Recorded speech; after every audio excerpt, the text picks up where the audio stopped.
욥이 여호와께 대답하여 이르되 주께서는 못하실 일이 없사오며 무슨 계획이든지 못 이루실 것이 없는 줄 나오니 무지한 말로 이치를 가리는 자가 누구니까?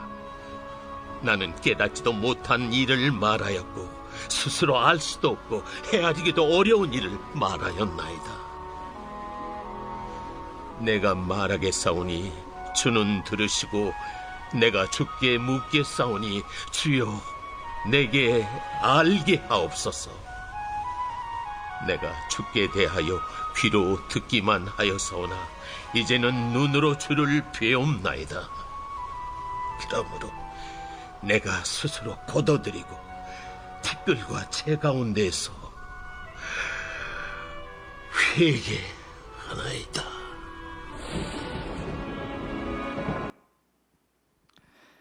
할렐루야. 오늘도 말씀 가운데 나오신 성도 여러분들을 주님의 이름으로 환영하고 축복합니다. 구약의 위대한 기도 12번째 시간이 드디어 이제 찾아오게 되었습니다. 정말 많은 시간들 또 빠르게 시간들이 흘러간 것 같습니다. 저희가 그동안 이제 살펴봤던 11번의 그 구약의 여러 인물들의 기도가 우리가 단순히 우리의 지식이 아니라 우리 삶의 고백이 되고 또 우리 삶의 열매가 되기를 축복합니다. 오늘 12번째 기도 욥의 기도를 함께 살펴보기를 원합니다. 오늘 이 욥의 기도를 포함하고 있는 욥기서는 결코 쉽지 않은 책입니다. 왜냐하면 인간이 겪을 수 있는, 이해할 수 없는, 또 납득할 수 없는 그 고난, 고통의 무게라는 것은 결코 가볍지 않기 때문입니다. 그렇기 때문에 이 말씀을 준비하는 저에게 있어서 굉장히 부담스러운 시간을 보내야 했습니다. 또 욥이 겪는 그 고통처럼 고난처럼 저에게 또한 고난의 시간들을 겪어야 했죠. 하나님 왜 이 말씀을 저에게 허락하셨습니까? 이 말씀을 어떻게 증거해야 될지 저는 알지 못합니다. 너무나 좀 괴로운 시간들을 보냈던 것 같아요. 제가 어제 밤에도 교회에서 이제 말씀을 준비하기 위해서 밤 11시까지 이렇게 남아 있었는데 한 글자도 쓸 수가 없었습니다. 근데 그 이유는 무엇이냐면 이 고난의 신비에 대해서 다루는 것 자체가 제게는 너무나 큰 부담이었기도 했었고, 또 지금 이 시간에 이 말씀을 듣고 있는 성도분들 중에 정말 벼랑 끝에 서는 것 같은, 정말 이해할 수 없는, 납득이 되지 않는 그 고난과 고통 가운데 계시는 성도분들이 계실 거라는 생각이 들었기 때문입니다. 그렇기 때문에 제 말 한마디 한마디가 굉장히 조심스럽고 또 언어 선택이나 그런 이 내용을 다루는 것, 그 고난에 대해서 정의한다라는 것 자체가 제게는 큰 너무나 부담이었습니다. 그럼에도 불구하고 하나님께서 이 부족한 종을 통하여서 오늘 우리에게 나누게 하실 하나님의 음성 또 말씀이 있다라고 저는 확신합니다. 오늘 그 말씀을 듣기 위해서 우리 함께 같이 먼저 기도하고 말씀을 나누도록 하겠습니다. 하나님, 오늘 이 고난의 신비가 담긴 욥기를 살펴보고자 합니다. 유한한 우리의 이성으로 하나님의 이 신비에 대해서 쉽사리 정의하려 하기보다 성령을 통하여서 말씀 그대로 우리를 찾아오시는 그 하나님을 대면하여 만나는 오늘 이 시간이 되게 하여 주시옵소서. 그렇게 역사하실 주님을 기대하며 예수님의 이름으로 기도했습니다. 아멘. 세상에는 우리가 이해할 수 없는 고통과 고난들이 너무나도 많습니다. 우리가 이해할 수 없는 고통과 고난뿐만 아니라 때로는 우리가 살아가면서 우리 삶 가운데 또는 우리 주변을 살펴볼 때 도무지 이해가 안 되는 고난들이 있습니다. 쉽사리 기사를 보더라도 그런 고난들을 쉽게 접할 수가 있습니다. 왜 이런 일들이 일어나야만 했을까? 왜 이 아이들에게 이런 고통들이 허락되어져야 했을까? 왜 죄도 없는 이 아이들이 부모의 학대를 받고 왜 부모들의 그 고통을 통하여서 죽음을 당해야만 했을까? 특별히 제가 아이를 낳고 나서 부모가 되니까요, 그 아이들이 당하는, 정말 4살, 5살 그 어린 아이들이 당하는 그러한 고통의 기사들을 볼 때면 제 마음이 너무나 억장이 무너진 것 같았습니다. 그리고 하나님 앞에 질문하죠. 하나님, 왜 아이들이 이런 고통을 당해야 합니까?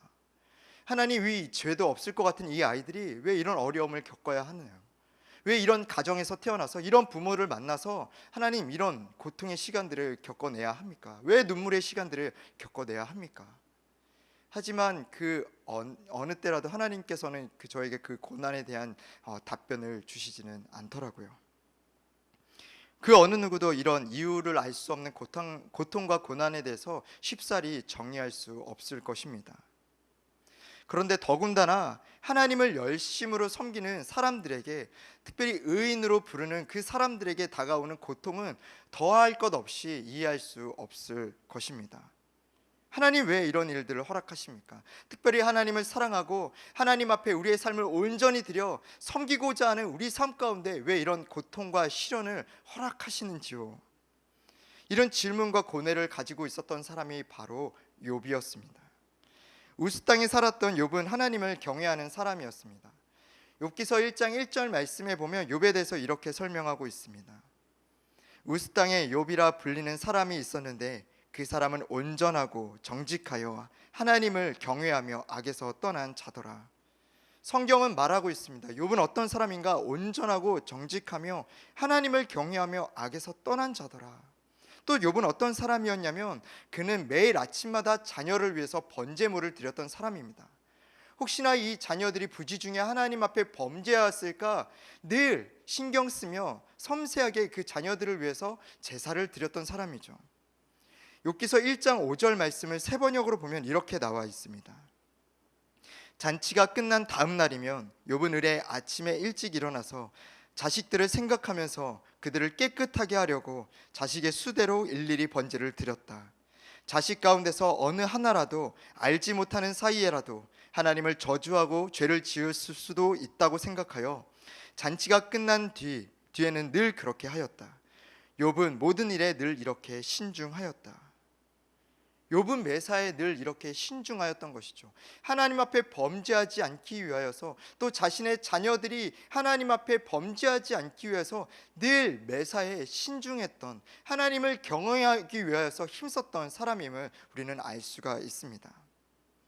우리가 여기까지 살펴본다라면 욥은 하나님의 축복을 받아 마땅한 사람이라고 우리는 생각할 수 있습니다. 이것이 우리가 상식적으로 생각하는 어떤 도덕적인 통념에 상응하는 결과인 것이죠. 그런데 욥에게 앞으로 펼쳐질 일들을 살펴보면 우리가 전통적으로 생각하는 이 신앙관, 그 다음에 우리가 통념적으로 생각하는 도덕적 가치관에 따라서 전혀 반대되는 그것에 부딪히는 일들이 펼쳐지게 됩니다. 욥은 한순간에 모든 것을 잃습니다. 그는 모든 종들을 잃었고 그가 가지고 있던 모든 가축들을 잃어버리게 됩니다. 또 그 소식이 들려오기도 전에, 그것이 끝나기도 전에 태풍이 불어 그의 10 자녀들을 한순간에 잃어버리게 됩니다. 집안이 풍비박산 나게 되는 것이죠. 부와 명예와 받은 복이라고 여겨진 그 모든 것들이 한순간에 욥을 떠나게 되는 것입니다. 욥은 그 순간에도 하나님 앞에 엎드려 예배하며 고백합니다. 욥기 1장 21절에서 22절 말씀에 보면 이렇게 고백합니다. 이르되 내가 모태에서 알몸으로 나왔사온즉 또한 알몸이 그리로 돌아가올지라. 주신 이도 여호와시요 거두신 이도 여호와시오니 여호와의 이름이 찬송을 받으실지니이다 하고, 이 모든 일에 욥이 범죄하지 아니하고 하나님을 향하여 원망하지 아니하니라. 이때까지만 해도 욥은 하나님 앞에 원망하지 아니하고 범죄하지 않으려고 그의 마음을 신앙으로 굳게 붙잡는 모습들을 볼 수가 있습니다. 그런데 계속해서 그 시련은 그치지 않고 욥을 찾아오게 됩니다. 욥의 건강에 이상이 생기게 된 것이에요.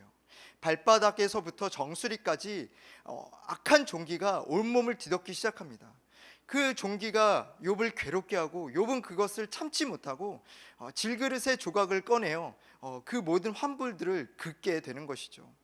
또한 이 모습을 본 욥의 아내는 욥을 향하여 이렇게 고백합니다. 차라리 하나님을 저주하고 죽으십시오. 욥은 한순간에 종들을 잃고 가축을 잃고 자녀들을 잃은 것뿐만 아니라 자신의 건강을 잃고 또 아내의 신뢰마저 잃어버리게 됩니다. 그런 상황 가운데서라도 욥은 끝까지 하나님 앞에 입술로 범죄하지 않겠노라 그는 결심하고 그것을 지키기 위하여 부단히 애를 쓰는 것이죠. 그러나 이 욥의 결심은 그다지 오래가지 않았습니다. 멀리 가지 않아서 욥기 3장에 욥은 곧 자신이 태어난 날을 저주하기 시작합니다. 그러면서 하나님께 화를 내기 시작한 것이에요. 욥이 고백하기를 왜 나를 어머니의 배에서 죽은 채로 나오게 하지 않으셨습니까? 왜 이 고난의 때를 겪게 하실 것을 하나님께서 아셨음에도 왜 저에게 빛을 허락하셨습니까? 왜 이러한 비참한 삶을 살게 하셨을 것을 하나님께서 아셨음에도 하나님 왜 저에게 생명을 허락하셨습니까? 하나님 앞에 자신의 태어난 날을 저주하면서 하나님 앞에 따지고 묻기 시작하는 것입니다. 이때 세 친구들이 욥을 위로하기 위해서 찾아옵니다. 그들은 하나님 앞에서 나름 신앙생활을 하였던 사람인 것 같습니다. 그들이 가진 신앙관, 정통적인 신앙관을 가지고 욥을 위로하기 위하여, 목회하기 위하여 욥에게 찾아옵니다. 그리고 욥에게 하는 말이 오히려 욥에게 상처가 되는 것이에요. 그들이 했던 말은 무엇인가?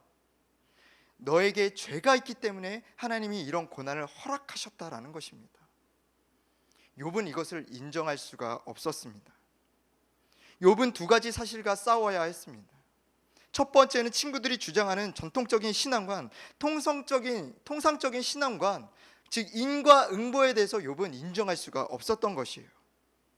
두 번째로 자신에게 있던 공평하신 하나님의 성품, 자신이 그토록 신뢰했던 그 공평하신 하나님에 대해서 지금 이 현실과, 자신이 맞닥뜨린 현실과 대립하고 있음에 욥은 싸워야 했습니다. 왜 내 삶에 이러한 일들이 일어나게 되는가? 내가 그렇게까지 하나님 앞에 신앙을 지키려 했고 입술로 범죄하지 않으려 했고 늘 매사에 신중하고 하나님에게서 등을 돌리지 않으려고 노력하였는데 왜 공평하신 하나님은 그런 나에게 이런 고난을 허락하시는가? 과연 저 친구들이 말하는 말이 옳은가? 나는 그것을 인정하고 싶지 않다. 내게는 죄가 없다. 나는 늘 하나님 앞에 의롭게 행하였고 늘 하나님을 사랑하고자 힘썼고 하나님 앞에서 신실하고자 하였기 때문에 나는 그 친구들의 말을 인정할 수 없다. 그렇다면 왜 내 삶에 이런 고난이, 역경이, 어려움이 찾아오게 된 것인가? 욥은 이 질문을 가지고 하나님 앞에 나아갑니다. 욥은 계속해서 하나님을 원망하죠. 욥기 9장 20절 말씀을 세 번역으로 보면 이렇게 고백합니다. 비록 내가 옳다고 하더라도 그분께서 내 입을 식혀서 나를 정죄하실 것이며 비록 내가 흠이 없다고 하더라도 그분께서 나를 틀렸다라고 하실 것이다. 욥은 하나님께 고백하는 것이에요. 자신은 죄가 없음에도 불구하고 하나님께서 억지로 내게 지금 유죄 판결을 내리고 계신다라고 욥은 고백하고 있는 것입니다. 하나님을 원망하고 있는 것이에요. 왜 무죄한 자에게 이러한 고통을 내리시는가? 내가 도대체 무엇을 잘못했기에 하나님이 왜 내게 이런 어려운 시간들을 허락하시는가? 우리 주변에도 이런 고민들 또 이런 질문들을 하는 많은 성도들이 계시는 줄로 믿습니다. 왜 내 삶이 이렇게까지 고통 가운데 처해질 수밖에 없는가?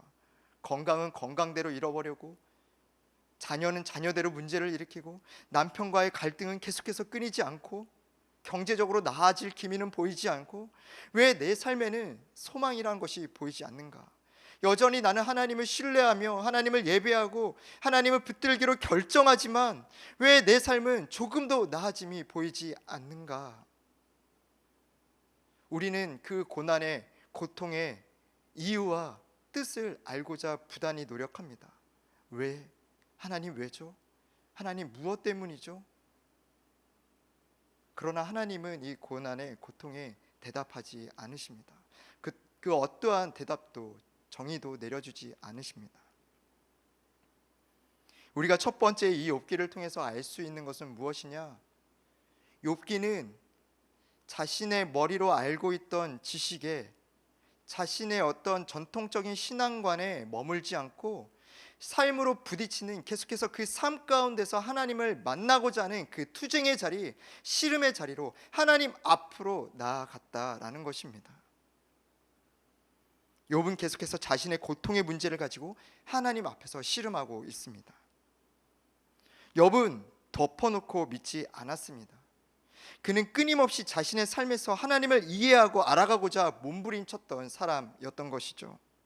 단순히 지식적으로 하나님은 이러이러하신 분, 또 우리는 그러한 백성, 그분의 백성이기에, 우리는 그분의 종이기에, 우리는 그분의 하시는 말씀에 따라서 그냥 입 다물고 따라가야 되는 존재, 그런 식으로 믿지 않았다라는 것입니다.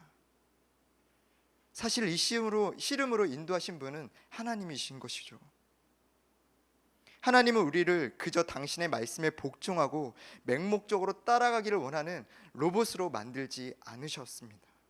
그분은 우리의 솔직한 마음을 듣기를 원하시는 분이시고, 우리의 그 고백을 통하여서 하나님과의 그 진솔한 또 교제를 나누기를 원하시는 분이시죠. 제가 20살 초반 때 교회에서 청년으로 이런저런 사역들을 했습니다. 대예배 찬양 인도도 했었고, 오후에는 청년부에 올라가서 또 청년부 찬양 인도도 했었고, 예배가 끝나면 순장으로서 또 순원들과의 그런 관계 순모임들 케어를 감당해야 했습니다. 리더십 모임에도 나갔어야 됐고, 또 그런 일들뿐만 아니라 여러 부서에서, 차세대 부서에서, 또 성인 공동체에서 이것 좀 도와달라 저것 좀 도와달라. 그때 저는 그 모든 일이 하나님을 위한 일이고 교회를 위한 일이다라고 저는 믿었어요. 그리고 그 모든 제가 할 수 있는 힘을 다해서 그것을 돕기로 결정하고 이리 뛰고 저리 뛰고, 그러나 머지않아서 제 신앙에 빨간불이 들어오게 됨을 발견하게 되었습니다. 제 안에서 번아웃이 일어나기 시작이 된 것이에요. 지치게 된 것입니다. 그런데 이러한 상태를 저희 담임 사모님께서 보시게 된 것 같아요. 제가 이상하셨는지 저를 부르셨습니다. 부르시고는 저한테 질문하시는 거예요. 성필아, 무슨 일 있니? 제가 그래서 사모님한테 말씀을 드렸죠. 사모님, 너무나 힘이 듭니다. 이 일도 하나님을 위한 일이고 이 일도 교회를 위한 일이고, 그 많은 일들이 계속해서 저한테 찾아오고 저는 그것을 거절할 수가 없습니다. 제가 그것을 감당할 힘이 없습니다. 너무나 지치고 이제는 힘이 들어서 의욕조차 나지 않습니다. 그때 사모님이 저의 얘기를 들으시더니 저에게 그런 질문을 하시는 거예요. 성필아, 너 하나님 너무나 힘듭니다. 하나님, 이 일들을 하기 싫습니다. 하나님, 이 일들을 제가 거절하고 싶습니다. 안 하면 안 될까요? 이렇게 묻고 하나님 앞에 고백해 본 적 있니? 저는 이 사모님의 그 질문에 굉장히 적지 않은 충격을 받았습니다. 그래서 제가 바로 반문했어요. 사모님, 어떻게 하나님께 싫다라고 얘기할 수 있죠? 어떻게 하나님 말씀에 하기 싫다라고 얘기할 수 있나요? 그랬더니 사모님이 바로 저에게 또 반문하시는 거예요. 너 하나님을 아버지라고 고백하지 않니? 또 하나님을 너의 아버지라고 믿지 않니? 그렇다면 아버지한테 나아가서 아버지, 저 힘들어요, 일을 하고 싶지 않아요, 그렇게 고백할 수 있지 않니? 저는 망치로 제 머리를 한 대 얻어 맞은 것 같았습니다. 제가 지금까지 어떻게 신앙생활을 해왔는지를 보게 된 것이에요. 저는 그저 하나님 말씀 앞에 자녀로서가 아니라 종으로서 무조건 복종하고 순복해야 되는, 덮어놓고 믿는 신앙생활을 해왔던 것입니다. 그러나 그 관계, 그 사모님과의 그런 대화를 나눈 뒤에 제가 그런 어려움이 찾아올 때마다 하나님 앞에 질문하기 시작하는 거예요. 하나님, 저는 솔직히 이런 것들이 너무나 어렵습니다. 하나님, 제가 감당하지 않았으면 좋겠습니다. 저는 이 일들이 제게 찾아오지 않았으면 좋겠습니다. 이 일들은 정말 제가 싫어하는 일들입니다. 그럴 때 하나님은 여러 가지 방법으로 제게 응답해 주시더라고요. 저를 설득하시기도 하셨고, 저는 그 하나님의 설득에 하나님, 그러면 제가 하나님을 신뢰함으로 나아가겠습니다. 하나님, 이것들을 제가 감당해 보겠습니다라고 고백하기도 했으며, 하나님 때로는 그 일들을 물러가게, 제게 감당치 않게 해주실 때도, 피해갈 수 있게도 해주셨습니다.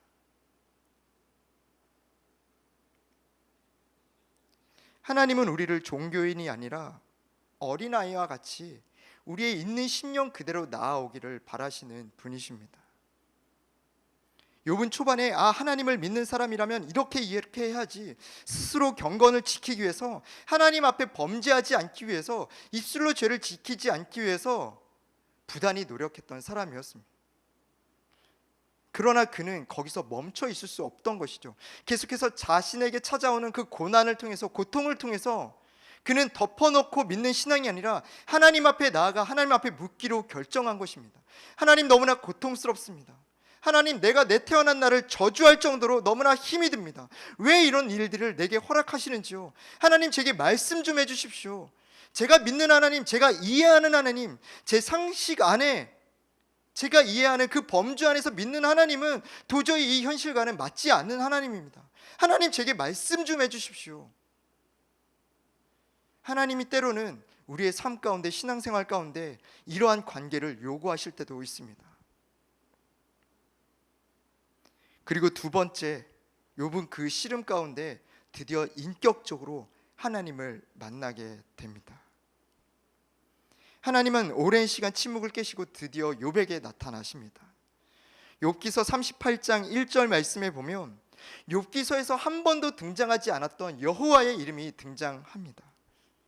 1절 말씀에 보면 그때 여호와께서 폭풍우 가운데서 욥에게 말씀하여 이르시되, 이 여호와라는 이름은 인격적인 이름입니다. 하나님께서 타고 있는 가시덤불 속에서 모세를 인격적으로 만나셨을 때 자신을 소개하셨던 이름이었습니다. 이 여호와라는 이름은 하나님의 이 언약 관계 안에서 그 인격적인 친밀함의 관계 속에 그 관계를 갖고 있는 사람들, 그 사람들에게 내비치시는 말이 바로 여호와라는 자신의 이름입니다. 욥에게 하나님이 찾아오시는 거예요. 이 여호와 하나님, 인격적인 하나님이 찾아오시는 거예요.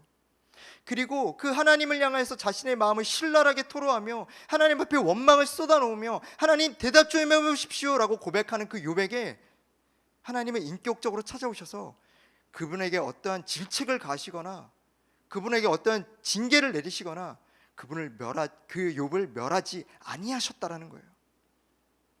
그 욥의 고백에 하나님은 대답하십니다.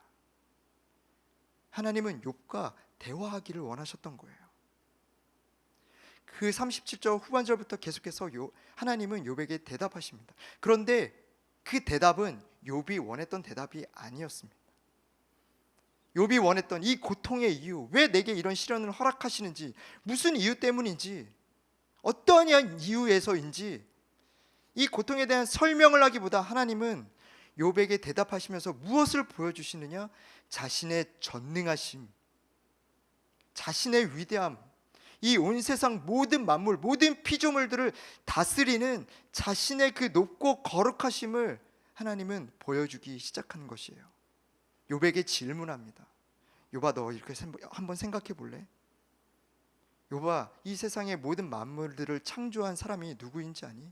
이 모든 것들을 다스리는 사람이 누구인지 아니? 바닷속 깊은 곳에서 아니면 하늘 높은 곳에서 이 땅의 모든 만물을 다스리고 운영하는 사람이 누구인지 아니? 그 존재가 누구인지 아니? 너는 그것을 한번 생각해 본 적 있니? 지금 너와 대화하고 있는 내가 어떠한 존재인지 너는 한번 생각해 본 적이 있니?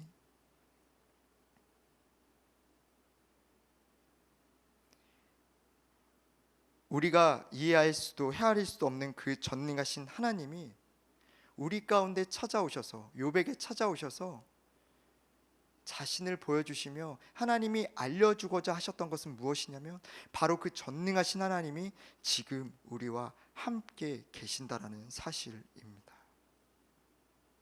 우리가 고통 가운데 있을 때 하나님이 우리에게 알려주고자 하시는 것은 무엇인가? 우리가 쉽게 속단할 수 없지만 확실한 것은 하나님 우리를 고통 가운데 또 고난의 시간들을 통과하여서 하나님이 우리에게 알려주시고자 하시는 것은 그분의 전능하심과 그 전능하신 하나님이 우리와 함께 계신다라는 사실입니다. 그 어떠한 이유, 왜 이러한 고통이 일어났는지 하나님은 그 어느 누구에도 그 고통에 대한 이유를 설명해 주면서 그 길을 걸어가게 하시지 않습니다. 우리가 주일날 악을 선으로 갚으시는 하나님에 대해서 우리가 듣지 않습니까? 요셉의 일화를 들으면서 요셉이 형들의 시기로 인하여서 그 애굽의 종으로 팔려갈 때에도 하나님은 계속해서 요셉에게 나타나셔서 너가 지금 겪는 고난이 어떠한 고난인지, 너가 장차 무슨 일을 위해서 지금 이 시간들을 보내고 있는지를 하나님은 구구절절히 설명하고 있지 않으십니다. 그러나 이 요셉은 끝까지 그 전능하신 하나님을 신뢰하고 바라봄으로 그 시간들을 견뎌내고 있는 것이죠. 저는 제 나름대로 중고등학생 시절에 이해할 수 없는 시간들을 보내야 했습니다. 다른 사람들의 고통과 또 문제들과 비교할 수는 없겠지만 저 나름대로는 굉장히 좀 이해할 수 없는 쉽지 않은 시간들을 보냈던 것 같아요. 제가 이미 여러 차례 이제 설교 가운데 나누었지만 제가 어려서부터 부모님이 싸우시면 어머님이 집을 나가셨을 때 그 어머님을 모시고 오는 역할을 해야 됐던 게 저의 역할이었습니다. 아버지의 도박 문제로 계속해서 집은 작은 집, 더 작은 집, 더 작은 집으로 이사를 다녀야만 했어요. 설상가상으로 빚은 계속해서 늘어나갔고 아버지의 여자 문제까지 드러나게 된 것입니다. 그래서 제가 고3이라는 나이에 반강제적으로 아버지와 살아야 될지 어머니와 살아야 될지를 결정해야만 했어요. 학교 생활도 만만치가 않았습니다. 중학교 1학년 때, 그리고 중3 때, 고등학교 1학년 때 제가 원치 않게 학교에서 왕따와 괴롭힘을 세 차례나 당해야 했습니다. 지금도 이유를 알 수가 없어요.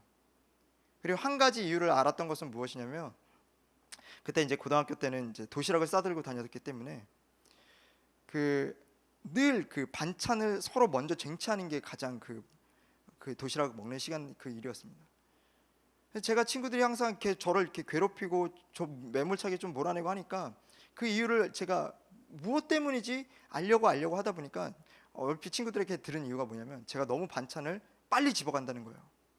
단지 그 이유만으로 저를 괴롭혔다라는 것입니다. 그래서 하루도 거르지 않고 저는 이제 집에 갈 때마다 교회에 들려서 늘상 1시간씩 울고 집에 갔습니다. 하나님, 제가 왜 이런 고통을 겪어야 하는 것이죠? 이유도 알 수 없는 왜 이 시간들을 보내야 하는 것이죠? 그런 힘겨운 시간들을 보내고 있을 때 겨울 수련회 때 주님께서 저를 찾아와 주셨어요. 제가 기도를 하고 있는데 누군가 저에게 찾아와서 저를 끌어안아 주시는 거예요. 제가 누군가 선생님인가 해서 눈을 떠보니까 아무도 없었습니다. 그래서 다시 기도하려고 눈을 감았더니 또다시 똑같이 따뜻하게 저를 안아주시는 거예요. 그리고 하나님이 제 마음속에 말씀해 주셨어요. 성필아, 내가 너를 사랑한다. 성필아, 너가 울고 있던 그때에, 힘들어하고 있었던 그때에 내가 너와 함께하고 있었다. 지금도 내가 너의 아픔을 다 알고 있다. 그리고 영원토록 내가 너와 함께 할 것이다. 제가 그토록 하나님 앞에 질문했던 것들, 하나님, 왜 제가 이러한 아픔을 겪어야 되나요? 왜 이러한 불우한 생활들을 겪어내야 하나요? 하나님은 그거에 대해서 어떤 일말의 대답을 해주시진 않으셨어요. 하나님이 저에게 해주셨던 말 한마디는 내가 너의 아픔을 안다. 내가 너와 함께하고 있다. 그리고 내가 너와 영원토록 함께할 것이다.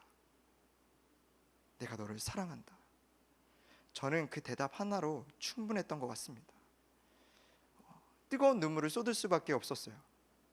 그리고는 그 고난의 고통에 대한 이유를 알고자 하지도 않았고 그 이유로부터 이 하나님이 나와 함께 하신다는 이유 하나만으로 저는 모든 고난과 어려운 시간들을 이겨낼 수 있는 믿음과 힘을 얻게 된 것이죠. 에콰도르 원주민 선교를 가셨다가 원주민들에게 죽임을 당했던 짐 엘리엇이라는 선교사를 아실 것입니다. 그리고 그 안에 엘리자베스 엘리엇의 이야기도 이제 여러분들이 흔히 들어서 알 것이에요. 이 짐 엘리엇 선교사님이 에콰도르의 그 원주민에게 선교를 하기로 결정하고 찾아갔을 때 정말 청천벽력과 같은 소식이 들려왔습니다. 그 원주민들에게 창에 찔려 살해가 된 것이에요. 순교를 당하게 된 것이죠. 그래서 그 남편의 뒤를 이어서 이 엘리자베스 엘리엇이 그 원주민이 사는 마을에 찾아가서 남편의 선교 사역을 이어서 그 땅을, 그 원주민들을 복음화하는 데 이르게 됩니다. 그런데 우리가 아는 이야기는 여기까지예요. 너무나 좀 아름다운 이야기죠. 그런데 이 엘리자베스 엘리엇이 정말 순탄치만은 않은 삶을 살았던 것을 제가 어떤 책을 통해서 알게 되었습니다. 그의 첫째 남편 짐 엘리엇은 선교지에서 잃게 되었습니다. 그리고 그는 10개월 된 딸을 데리고 남편의 선교 사역을 잇기 위해서 그 원주민이 사는 마을로 들어가야만 했었죠. 그리고 그는 두 번째 남편과 또 재혼을 하게 되었습니다. 그런데 재혼하지 얼마 안 돼서 3년 6개월 만에 그 두 번째 남편은 암으로 세상을 떠나게 됩니다. 그 여인은 정말 힘겨운 삶을 살아내죠. 두 명의 남편을 떠나보내야 했습니다. 그리고 세 번째 남편과 다시금 재혼하게 되었을 때에는 그 남편은 지금도 살아있지만 이 엘리자베스 엘리엇의 말년은 그렇게 평탄하지 않았어요. 그렇게 평생 동안 하나님을 사랑했고 선교 사역에 헌신했고 자녀에게 하나님에 대해서 사랑에 대해서 그렇게 헌신하며 가르쳤고 성경을 번역하였던 그녀는 말년의 치매로 고생하며 어려운 시간들을 보내야 했습니다. 이쯤이면 그녀에게 하나님께서 좀 평탄한 삶, 행복한 노년을 허락하셔야 되지 아니하셨을까? 근데 하나님은 결코 그러지 아니하셨다라는 거예요. 그런데 이 엘리자베스 엘리엇이 이런 고난 가운데 이 시간들을 겪어내면서 이런 고백을 합니다. 하나님은 내 고통과 고난을 통해 내게 설명을 주시지 않았다. 대신 나를 직접 만나 주셨다. 바로 이것이 우리에게 필요한 것이다. 최악의 구덩이에 빠졌을 때 누군가 나와 함께 해주는 것보다 더 필요한 것이 또 있을까? 위로의 말을 해주지 못해도 그냥 곁에 앉아 있어줄 누군가 말이다. 나는 하나님이 내게 가장 큰 교훈을 가르쳐 주신 것은 바로 가장 큰 고난을 통해서였음을 깨달았다. 이 사실을 믿으면 하나님이 세상 모든 일을 다스리신다라는 흔들리지 않는 확신에 도달할 수 있다. 때로는 우리 삶 가운데 이해되지 않는, 납득할 수 없는 고난이, 고통이 찾아올 때 우리는 왜? 라는 질문과 계속해서 싸우게 됩니다. 도무지 이해할 수 없는 고통의 시간들, 이 시간들이 언제 끝날 것인지, 왜 이런 시간들을 허락하신 것인지, 하나님은 지금 내 기도를 듣고 계신 것인지 이유를 알고 싶고 정답을 알고 싶어서 눈물로 밤을 지새울 때도 있습니다. 하지만 하나님은 대부분 그 고통의 문제에 대해서 왜 그런지를 대답해 주시지 아니하십니다. 그러나 하나님께서는 그 대답보다 더 중요하고 더 소중한 것들을 가르쳐 주십니다. 바로 전능하신 하나님 자신을 보여주시는 것이에요. 그리고 그 전능하신 하나님이 우리의 모든 고통을, 고난을, 아픔을 알고 계시며 체휼하고 계시고 그 하나님이 지금 우리와 함께하고 계신다라는 사실을 알려주시는 것입니다. 마치 도마가 예수님의 못자국을 만진 것처럼 하나님을 인격적으로 만나고 그분을 신뢰할 수 있는 흔들리지 않는 믿음을, 앞으로 어떠한 고난과 역경이 찾아올 때라도 그분을 믿는 믿음 때문에, 인격적으로 만난 그 하나님을 믿는 믿음으로 말미암아 그것을 감당할 수 있는 힘을, 믿음을 허락해 주신다라는 것이에요. 하나님은 마음이 상한 자를 고통 가운데 내버려 두지 아니하시고 그들을 친히 만나 주시고 자신의 전능하심을, 이해할 수 없는 사랑으로 보여주심을 그 상한 심령으로 다시 일으켜 주십니다. 지금도 우리 삶 가운데 만연한 고통의 문제들은 우리가 무엇이라 정의할 수가 없어요. 새 친구들처럼 와서 너의 죄 때문이야 라고 말할 수 있지만, 우리가 이 땅 가운데 다른 나라 또 여러 가지 자연재해들이 일어날 때 그런 얘기들을 심심치 않게 듣습니다. 그 땅의 죄악으로 말미암아 하나님께서 벌하시는 것이다. 우리는 쉽사리 그 하나님이 행하시는 일에 대해서 우리는 정의할 수 없어요. 때로는 그 시간들이 한참 지난 후에야 하나님이 왜 우리 삶 가운데 이런 일을 행하셨는가 때로는 알게 될 수도 있고, 또는 모른 채 하나님 앞으로 나아갈 수도 있고, 하나님 품에 안겨서 그 뜻을 이해할 수 있을 뿐만 아니라 때로는 우리의 후세들이, 다음 세대들이 우리가 걸어간 고난의 발자취를 또 깨닫게 되는 때도 있습니다. 그러나 그 때는 하나님께서 언제 허락하실지는 모르는 거예요. 우리가 속단할 수 없고 판단할 수 없는 것입니다. 그러나 확실한 것 하나는, 하나님은 그 고난의 시간들을 통해서 계속해서 그 고통은 결코 헛되지 않으며 내가 너와 함께하고 있다는 것을 말씀해 주고 있다는 사실이에요. 욥은 이 사실을 어떻게 알았는가? 그는 단순히 어떤 종교적인 지식으로 아는 하나님, 어떤 종교적인 모습의 껍데기에 머물러 있지 않고 그의 삶에서 철저히 하나님 앞에 엎드려서 하나님 앞에 묻고 씨름하며 고백하고 그 하나님과 교제 가운데 이 하나님의 인격적인 대면을 만나게 됨으로써 이것을 깨닫게 된 것입니다. 시편 34편 18절 말씀에 보면 여호와는 마음이 상한 자를 가까이 하시고 충심으로 통회하는 자를 구원하시는도다. 요한복음 10장 28절 29절 말씀에 보면 내가 그들에게 영생을 주노니 영원히 멸하지 아니할 것이요 또 그들을 내 손에서 빼앗을 자가 없느니라.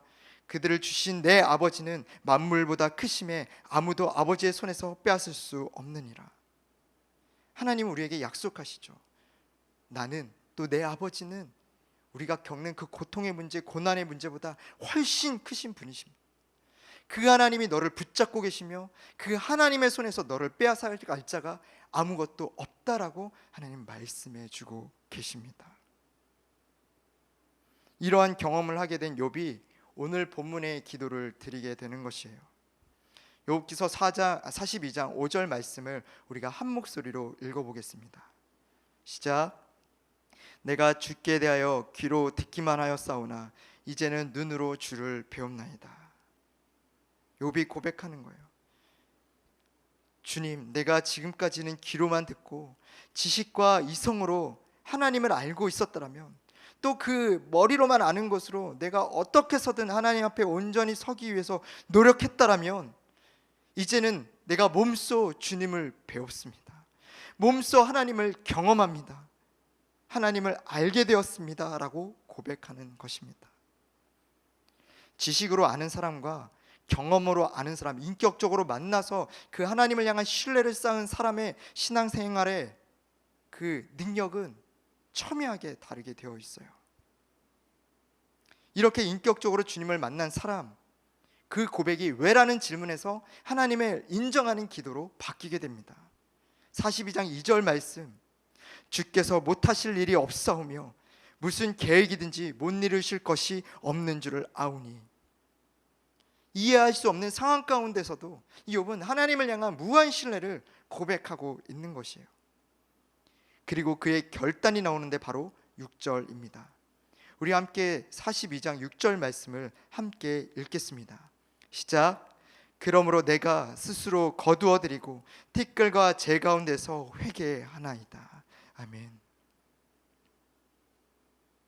이 말씀은 지금 내가 이 죄에서 내가 돌이키겠습니다라는 의미보다 하나님, 내가 지금까지 생각했던 내 이해의 범주 안에 하나님을 이해하려고 했던 그 모든 생각에서 내가 돌이키겠습니다. 나의 그 생각을 이제는 바꾸겠습니다라고 고백하는 것이에요.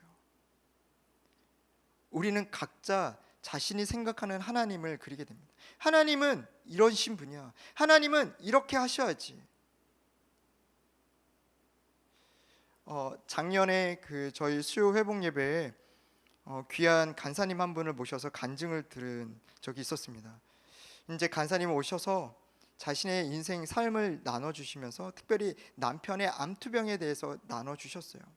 그렇게 남편을 살려달라고 기도했고 남편과 함께 늘 매일 말씀을 붙잡았으며 함께 같이 기도하고 하나님께서 고치실 것을, 회복시킬 것을 소망 가운데 날마다 하루하루를 이겨냈음을 고백해 주셨습니다.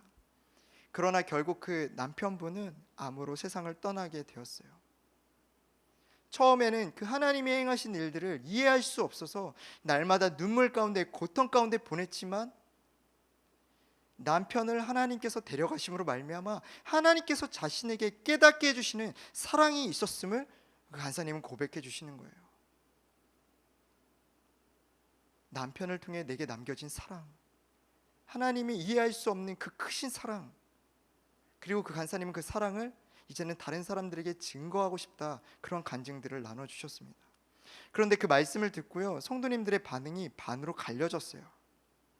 어떤 분들은 은혜를 받았다라고 말씀하시지만 어떤 분들은 되려 화를 내시더라고요. 인정할 수 없다라는 거예요. 하나님은 그렇게 해서는 안 되신다라는 거예요. 하나님은 그 남편을 고치셨어야 된다라는 것입니다. 이게 무슨 간증이 있냐라는 거예요. 해피엔딩으로 끝났어야 된다라는 것입니다. 그런데 욥은요, 지금까지 그렇게 하나님을 생각했지만 자신의 이성, 지성, 생각했던 정통적인 신앙관, 들어서 알고 있었던 그 하나님에 대해서 하나님은 이렇게 하셨어야지 라는 생각에서 하나님, 이제 내가 돌이키겠습니다.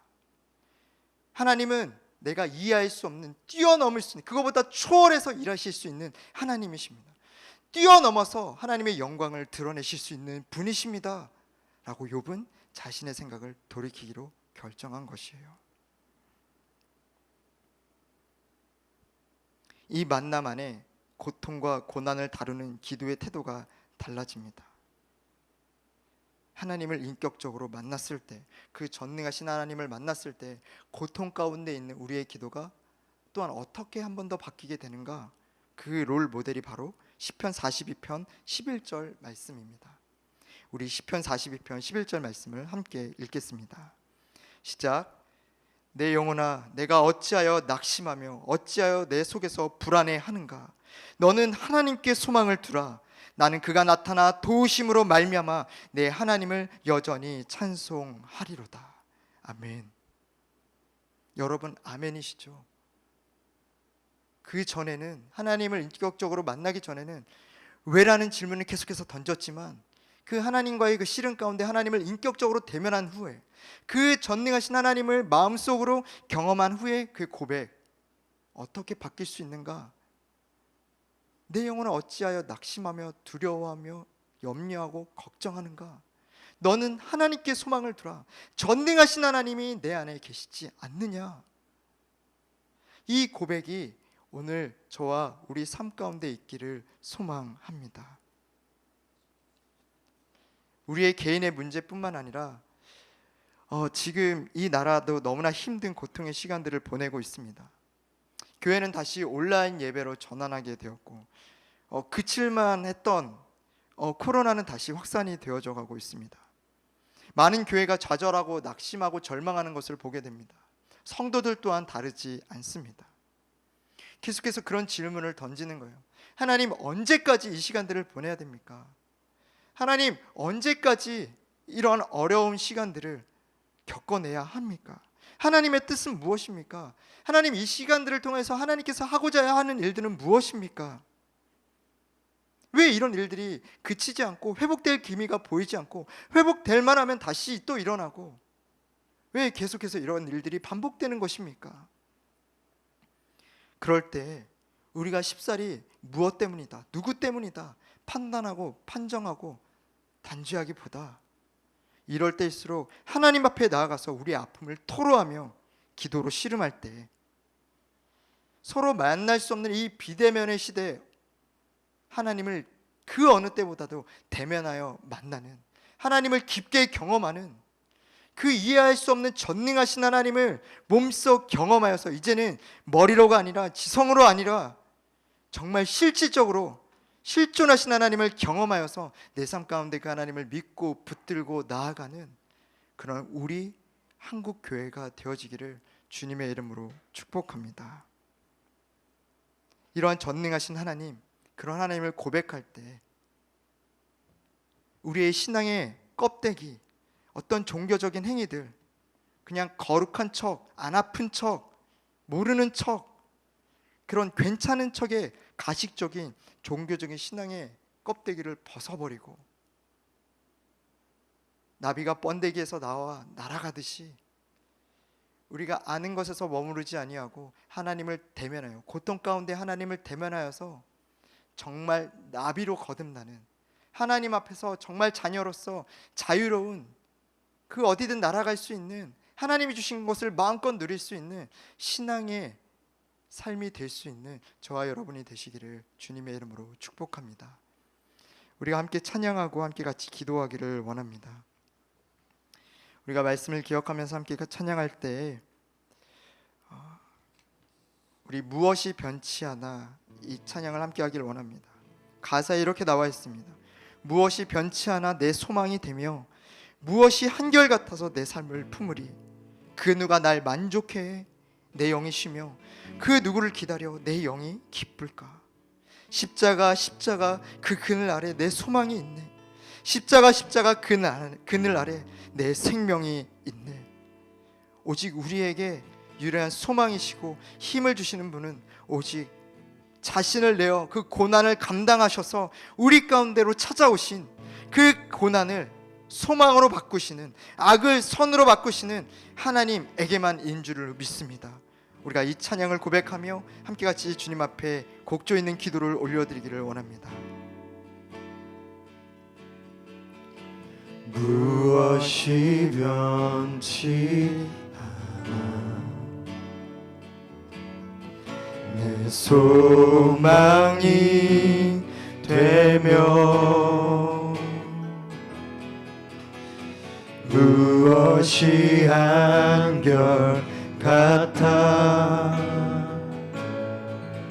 내 삶을 품으리 그 누가 나 만족해 내 영이 쉬며 그 누굴 기다려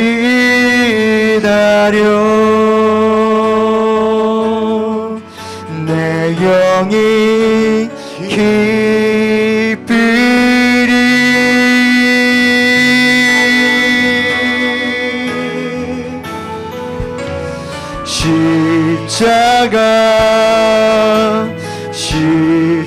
십자가 그 그늘 아래 내 소망이 있네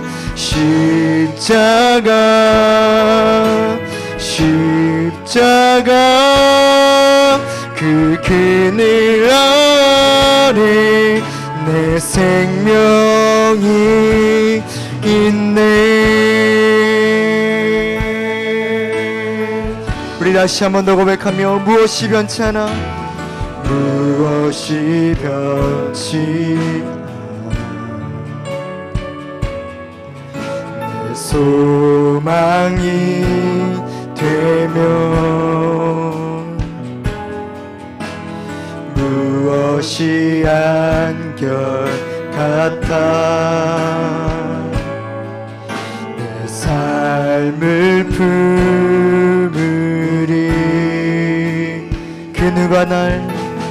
그 누가 날 만족해 내 영이 쉬며 그 누굴 기다려 내 영이 기쁘리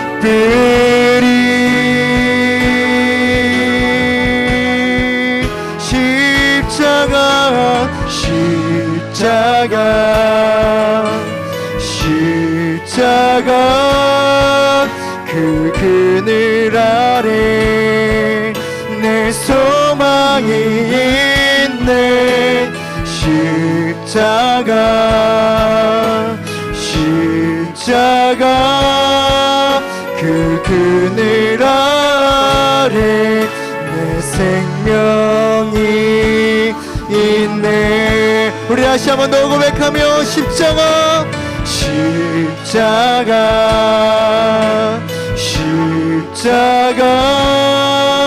그 그늘 아래 내 소망이 있네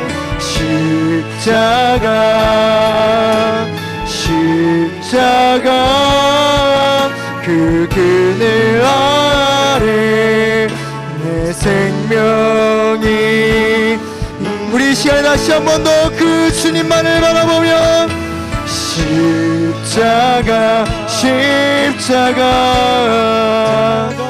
예수님 내 소망이 있네 십자가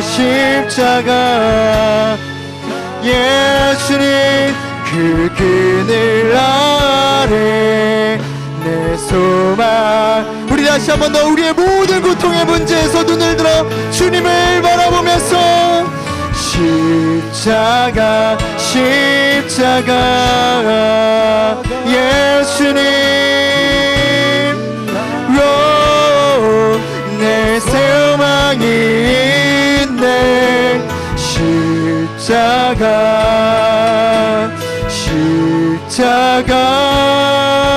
그 그늘 아래 내 생명이 있네.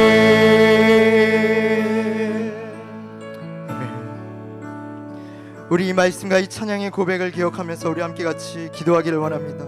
먼저 우리 자신을 위해서 같이 기도하실 때 하나님, 우리 안에 괜찮은 척, 이길 수 있는 척, 모든 것을 아는 척하는 가식적인 모습, 종교적인 신앙의 껍데기를 벗어던지고 하나님 있는 모습 그대로 어린아이 같이 하나님 앞에 나아가기를 주님 소망합니다.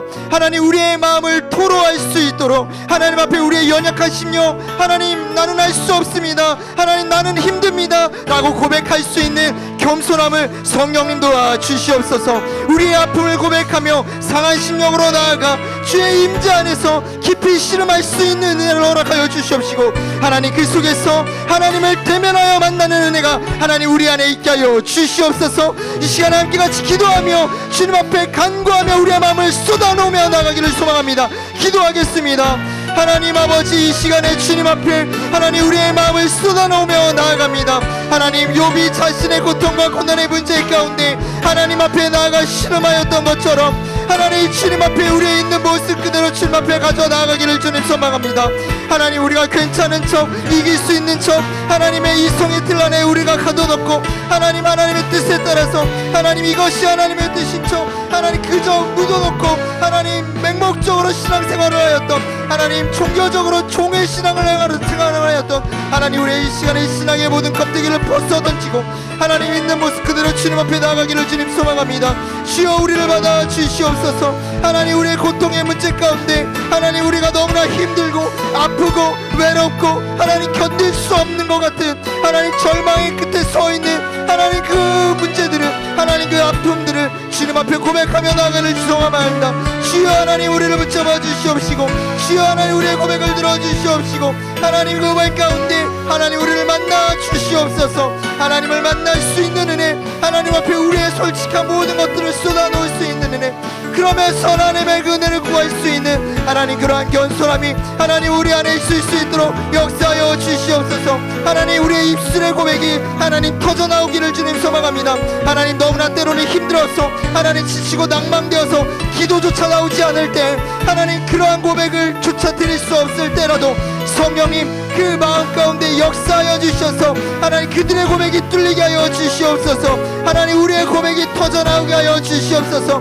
하나님, 아무 힘도 없을 듯 그때라 할지라도 하나님 주님 앞에 하나님 도와주십시오. 하나님, 내 마음을 누가 살펴주십시오. 하나님, 나는 너무나 괴롭고 어렵습니다. 하나님, 너무나 힘이 듭니다. 소망이 보이지 않습니다. 왜 내 삶은 이래야 합니까? 하나님, 왜 나는 여전히 고통 가운데 있어야 됩니까? 하나님, 이런 고백을 주님 앞에 드리며 하나님 울며 고백하며 자신의 마음을 토로하며 쏟아내올 수 있는 하나님 그러한 신앙의 진솔함이, 하나님 신앙의 솔직함이 하나님 우리 안에 일어날 수 있도록 주여 역사하여 주시옵소서. 주여 일하여 주시옵소서. 주여 우리의 영을 새롭게 하여 주시옵소서. 하나님, 우리의 소망이 주님께 있음을 고백하며 나아갑니다. 하나님만을 의지하며 나아갈 때 주여 주여 우리 기도 응답하여 주셔서 하나님 우리의 마음을 새롭게 하여 주시옵시고, 하나님 우리가 지금까지 경험하지 못한 하나님을 대면하여 보는 놀라운 은혜가 우리 삶 가운데 있을 수 있도록 주여 역사하여 주시옵소서. 주여 은혜를 베풀어 주시옵소서. 우리가 이 시간에 다시 한 번 더 우리의 자신과 또 우리 이웃을 위해서, 성도를 위해서 함께 같이 중보하기를 원할 때, 특별히 코로나로 인하여서 이유도 끝도 알 수 없는 고통의 시간들을 보내고 있는 성도들을 주님 만나 주시옵소서. 가정에 문제가 있고 사업에 문제가 있고 건강에 문제가 있고 경제적인 문제들이 있지만 그 속에서 어찌할 바를 몰라 그저 방황하며 주저앉아 있는 성도들이 있습니다. 하나님, 이 고백조차 나오지 못하는 성도들이 있습니다. 하나님, 고난과 고통을 통하여 성도들을 만나시고 일으키시고 성장시키시는 주님, 이 하나님 이 어려운 시기가 저주에서 축복으로 바뀌는 살아계신 하나님을 만나며 하나님 그 하나님으로 말미암아 악을 선으로 바꾸시는 그 전능하신 하나님을 눈으로 배웁는, 하나님 내가 이제껏 귀로만 들었으나 하나님 눈으로 주님을 배웁니다. 전능하신 하나님을 이제 내가 마음속 깊은 곳에서 만납니다라고 고백할 수 있는 그러한 성도들이 되어질 수 있도록 주여 역사하여 주시옵소서. 고통의 자리 가운데 찾아가 주시옵소서. 함께 같이 중보하며 기도하며 나아가겠습니다. 하나님 아버지, 하나님 그 어느 때보다도 어려운 시간들을 겪어가고 있습니다. 하나님 코로나로 인하여서, 또 가정의 문제로 인하여서, 건강의 문제로 인하여서, 자녀들의 문제, 남편의 문제, 관계의 문제, 하나님 여러 가지 문제로 인하여서 하나님 앞이 보이지 않고 답이 보이지 않는 그때 하나님 고통 가운데 만나셨던 것처럼, 하나님 욥을 그 자리에서 만나 대면하셨던 것처럼 하나님 우리 성도들을 찾아가 주시옵소서. 하나님 그들이 하나님을 바라고 하나님 앞에 무릎을 꿇으며 하나님 앞에 마지막 긴 목소리라도 하나님을 부르며 나아갈 때 하나님 그들을 만나 주시옵시고, 하나님 그 하나님을 만나는으로 말미암아 하나님 그 모든 저주의 시간들이 축복의 시간으로 바뀌어지는 하나님 전능하신 하나님을 내 삶의 유일한 구세주요 나의 능력이요 소망으로 모시게 되는 하나님 놀라운 회복의 시간으로 바뀌어질 수 있도록 주여 역사하여 주시옵소서. 주여 새롭게 하여 주시옵소서. 주님 우리 가운데 놀라운 일들을 행하여 주시옵소서. 주여 하나님 악의 손으로 바꾸시는 전능하신 하나님을 눈으로 배우는 시간 되게 하여 주시옵소서. 하나님 우리가 지금까지는 귀로만 들어서 지식으로 알고 있는 신앙을 생활했다며 하나님 이 시간들을 통하여서 이 코로나라는 어려운 시간들이 하나님을 직접적으로 만나는, 하나님을 인격적으로 만나는 그 하나님을 통하여서 내 자아가 부서지고 하나님 앞에 온전히 하나님 내가 주님만을 내 삶에 가두려고 했던, 내 이성에 가두려고 했던 나의 자아를 내려놓고 하나님 전능하신 하나님 온전히 이해할 수 없을 때라도 하나님만을 신뢰하기로 결정합니다라고 고백하는 하나님 축복의 시간으로 바뀔 수 있는 하나님 놀라운 시간들로 변화되어질 수 있도록 주여 역사하여 주시옵소서. 주여 역사하여 주시옵소서. 주여 우리 성도들 가운데 일하여 주시옵소서. 성령 하나님 은혜하여 주시옵소서.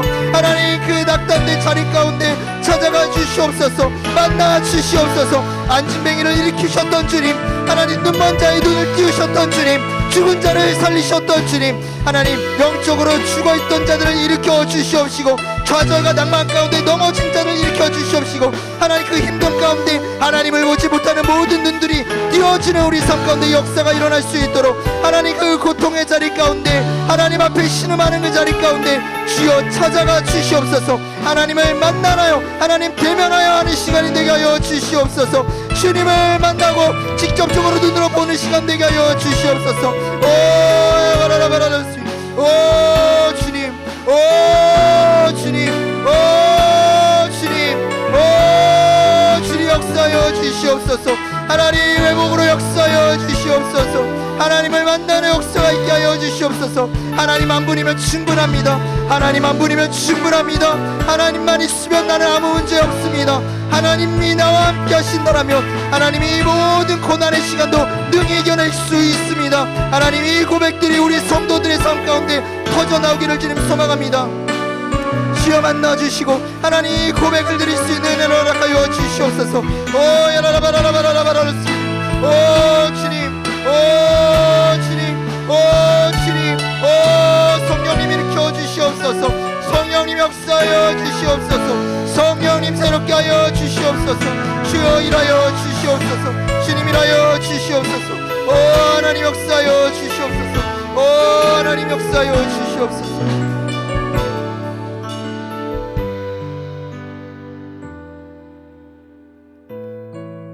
우리가 다시 한 번 더 기도하실 때 특별히 이 나라 민족 한국교회를 위해서 같이 기도하기를 원합니다. 하나님 쉽사리 이 상황을 판단치 않게 하여 주시고 판단으로 발생된 한국교회 내의 모든 분열이 그치게 하여 주시옵소서. 무엇이 있는지 할 수 있는 전능하신 하나님, 하나님의 음성을 듣게 하여 주시고 주님 앞에 생각을 돌이켜 하나님만 다시금 온전히 바라보는 한국 되게 하여 주시옵소서. 하나님 이 코로나 기간이 하나님 악을 손으로 가꾸시는 하나님, 하나님 이제 하나님을 대면하여 보는 하나님, 하나님 그러한 시간이 되어질 수 있도록 하나님 이 나라 민족 가운데 한국교회 가운데 영적 각성 하나님 회복이 일어나게 하여 주시옵소서. 이 나라 민족 한국교회를 위해서 이 시간에 함께같이 중보하며 기도하며 나가겠습니다. 주여 하나님 아버지, 하나님 이 땅의 교회들을 불쌍히 여겨 주시옵소서. 하나님 욥의 세 친구처럼 하나님 우리가 쉽사리 고난의 시간들을 판단하지 않기를 원합니다. 누구 때문이며 무엇 때문이고 무엇 때문에 하나님 그리하여서 하나님 이 땅에